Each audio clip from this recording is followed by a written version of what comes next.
Aloha, Dr. T. Aloha, aloha. Nakawali besar ni bulu binaka. Aloha, may Hawaii. Tubang bulu sar cukai ni gona bubal na bulindilo. Nakapakalibu na numunisia matikumay. Na ibata-batang go ni talanoa with Dr. T. Na nero ulu tanga, kero na bitang taka cukai ni ko na ulu ni bono kama. Sena volcano, sena volcano. Na kena babakan dia baka viti. Iyo. Kero nanu mamikero tika pumatanga na talanoa membaleta na ulu ni bono kama Hawaii. O tina lang dia talangaya ni na vitalanoa ni ulu ni bono kama na ve ngona makausara may viti. Iyo, Dr. T, na singatambu. Na madasao, na kena kurte kenda to na uni ni mengai darumbi kina na uli buno na kena kadang bato man kilo Iyo, klasa bikim di sare kumain na video torano lapo na singatambu na karusa nga bulu ni sing ni bulon Disemba. Ngon na eni ano Hawaii ko kito wakitiku kina na kena korturango hilo. Toko ngona buno kailua kona na tandro ni uli bonongo mona keke mona loa tiku kina na uli bono kilowea kwa kada mboti tiko na lomo ni madho kena ngo medho mena sigani kwanda bitano tiko na rabagada ne kemme orna kemme ri karsame tungo I Hawaii yo bol kena national park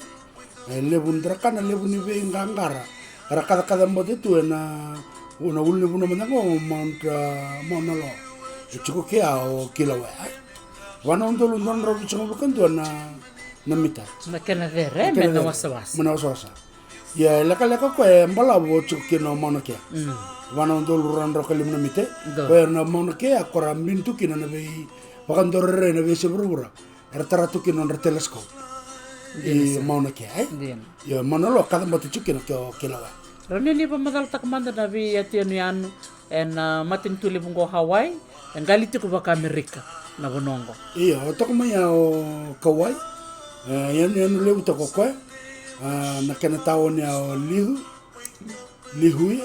sangai mitaram mayo no buno ko chikina Honolulu. Na kortorang Honolulu na na owapu. Iya. Oh, Honolulu kortorang ke Hawaii. Iya.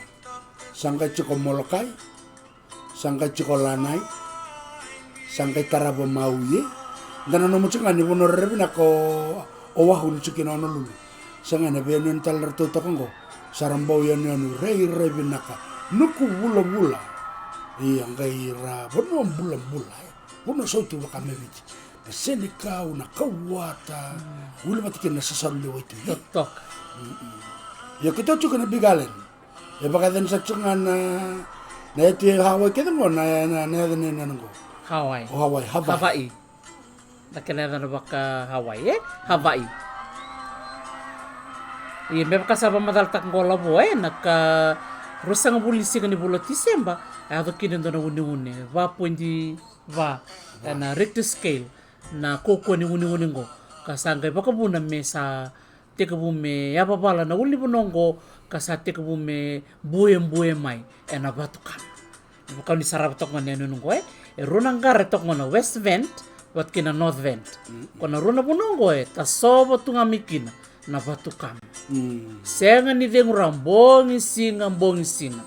Ka kero kalonga tikina na mbongi ni singa tambu.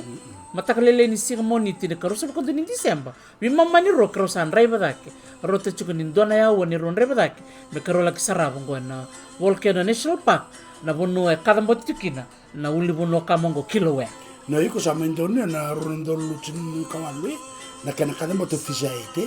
ya usa ngai kada mo tan sa tamba usa kabe Dr. T ko tan dro usa la kusanga mikro lere ngai sempatan patatu na uli bono ya ka Dr. T wada ndor ngai la kana mata bango sang obia la kusanga nambong ni ko mo le sarava na re bina kan ni lo malai na ngone kada mo tikene kendare chana tambo ko ndere nang kare nang tambo sa uche tambo tul tu nang kana hale mo kretengo na ede ni buno kede rambale bungo kilowe nangarango hale mau sandela kede membale Dr. T ni leutu nangar etu kona uli bungo kilowe gor satungo dare de tambo tul nangarango na uduna sarmai dake uduna sarmai dake kwenda tuken bachin wala kani au mai sangai ngana tambana karoni di maten tamangara sasanga luten na kina karua lama ya chakin katul o kochi ko kina go hala me ma correct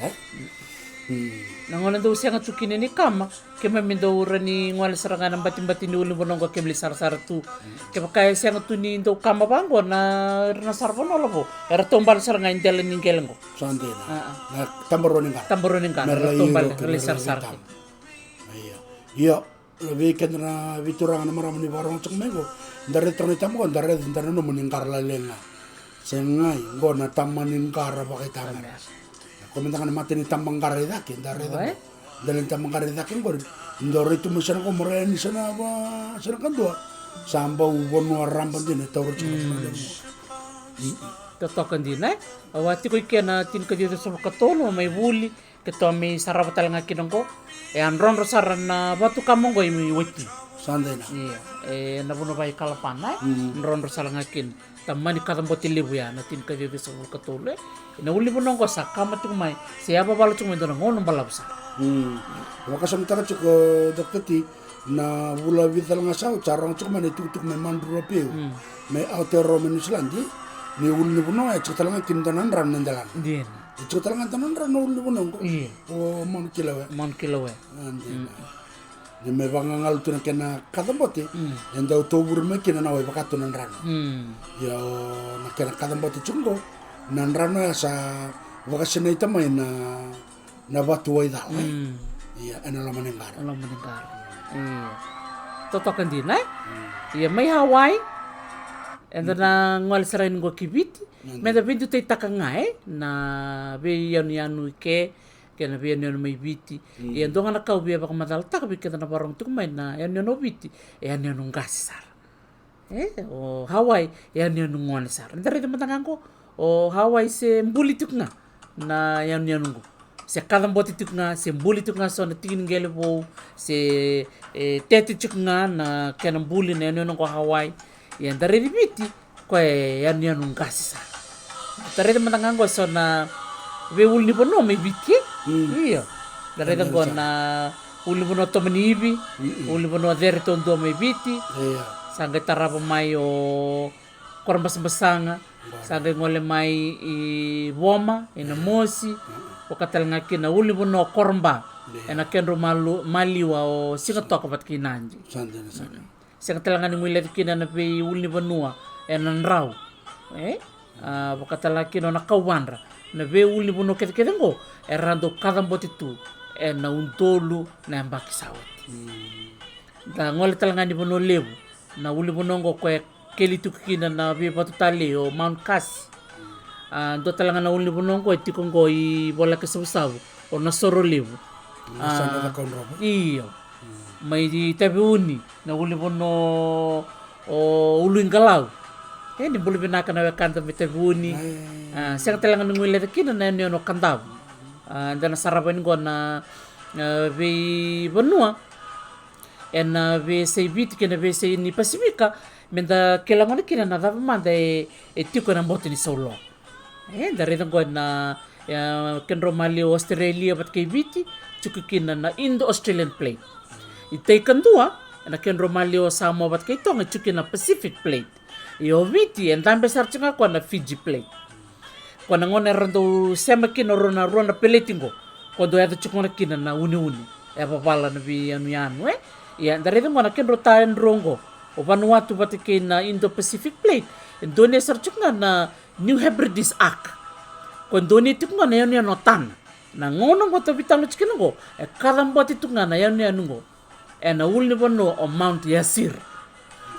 bongi singa kadam botu yo Hawaii o Kilauea sono ngone ve mode sono ngone yanda rona dolcin kawalu kadam bote mai mode tulom ni rona mbaki sanga me yanda tal singa tam saut cikital ngakin ngotong na kenro mali otong bat kilau lewi lo menimbotin solongon na ve ulni bono kama tu na botin solo na ngone do kadam botikina gendo kuning ngone kina na sawata belati ni lebu weira na uli mono kamu ngora kadam boti kono lo men boto ni wetui ngone kadam boti mikina erandonia na wetui karamani muki mer sawata Siaga ni bakame bakana batukamo kwa darere chunga kilo we ai. O via tomananga no mo da otro tini le na wakanda era endare de tunga me o que na viene no anda sini bakasam tak tu na viene no sama tu na buton solo na viene tingo korenda me tu kina na viene no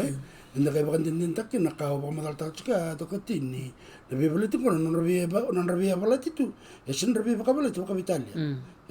taurira tu na buno randam to kakina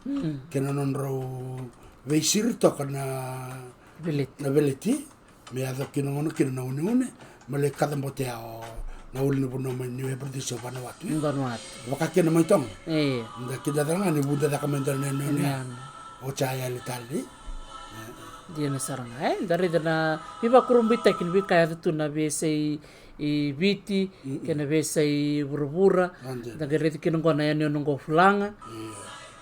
bunga na biya ngo ando banti kaya pati ko na bu turanga bunuai o Dr. Patrick Nang nono na bak madal ta kono ko ni bunga na biya bango labo era volcano tu ngon makau langono ko saramani kasura na uli bunuaya ko na ngara ko do kada mbotiki na sera kreta ko sangai mi bakamer mai tomba tu ngon niko ko na bingele kenapa ko sangai tawani tu sarangai tumbu na kau mbati ni volcano makau kemalenda kaya na fulanga na bubo ni dono uli buno kada mbati sa kaserea me kada mbati na uli buno kama sangai votu me sangai luto ka sangai dorme kina oti me bakatu na tomba don sarang wili kino totoya talanga ndo na kene barita kini ando tu na volcano makawa undol se milion na baksa oti kona yan ko sangai tawani tu kino goberna bekanda na kada me totoya rombulu binaka na bioti do kulani kay pau bola menyilanje no totoya bachuk ngona keni buli lebutal na bioti ni anu ye krona da butronga na rona bonongo iyo sono kena ngoni sal menda buli bitikina dare da na dia anu menda maruta kan takai dimbita kan bonongo ra buli tu eno na anu kamen do ngon maka dengan dia menda ngoi kandam na uli bonono bukelebu gona kena uli bonongo vida na kortok ngota lolia lomachi na bukelebu ngalira watkinda bingel dakila ni vida na baksawot ya kadambot isin kadambot ya alak dono une 5.2 na Richter scale total nambakin liya ni kelati ko labo iya na wong boto na chinika dia de sul kadio se chinika dia de sul kol na tanro ni ngone arsin mo de bondo na bakanda mai na bukelebu na be korbo ka bulita ni saya bala tu na ulu bono ko mbongi todo total chinga ndo na madao me na kena security ya kapo kan tomo na itambang tambang ke me wana koso tale tambala ko mai nawang na kena kurtu na be asa no ulu bono ko ndare na kumbo era la ko me wana tanro ni be bono ko sakakada ni kena ya bala tu na ulu bono di na saranga ndare na ulu bono ngone da chuko Mount Washington krobitang tak chubat ke labo kambimbi menda bakanga tak lista le na ya makau bakavite ni Mount Washington na nandi nga ulu na bukelebu o Mount Victoria era to era nga tomanivi ni Mount Victoria bakata ni benaranandi Victoria naranandi bengilandi gonga bitale na mapi kirbe bakarita kanga en na be kai tu en botini soloa wili kinangon na Comodoc Trench se mati viti ki tonga kini silandi ngai tokong na tonga trench rosema bata mai kena Comodoc Trench tok talangang na Colville Ridge bati kena Low Ridge dale de me kau saba madal tak chukiliu ya iya ni uli bonongo eran romu tu na usawasa enda sin redi tu nangon ni konde baka samta ka dala kala kana sona be uli bonongo ndona ngone liu ni ndona ngone sareliu ni alele mbeka tu na wasawasa ya rabunde tu na be uli bonongo da ka romu se uli bonon romu yenda kare na ken rasa machukia ni la ko bata chiko bata kena na kena baka pala tu na bele tini borbora dia na sa ya na buna rasa matukina na botu ni nonde borbora ra tu na be non nda chukina dari chika Australia sanga chukana tu Solomon Vanuatu sanga ndeo sarma vit me ata saritong na buna baka Polynesia na buna be ul buna romungo ese mata tu sanga to talanga na be ngarangara se na ikil nda ka tongan trench koranda bunda da kamikin na manu baka ndombula na tubut Iya. Laksar main taktika. Rena na mano o kaya nga do kain di ba kung bula ken relevo iya rawele tu era bula tu na lamani waselio kaya ngo nangona ni rakim batarang wala meni silandi nangoni kata-kata rete ko bumerangalo da kaya kitong Tara na tambakan no na mawingo. Mete ko sarang ngo merang orang kay pangamureda ngo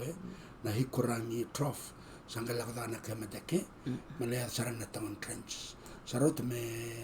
la COVID ni lindor le daka kina na sarto bute may law talanga na dia ke kandau na bunar ba mure daka na to bute kana ka kach kuma da sot na da na kana ka kana to bute na baswa tebor talanga sona kuita na lamane wasaliwa squid arando kana na to bute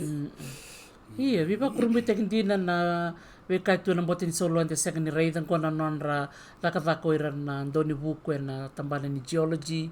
na nonra bakin dikya na weka tu na botin solo era tambaka mengo menda mai bulikina au nitaka ni talitaka na vitala noa ni kwa pero talanga ni na Australian plate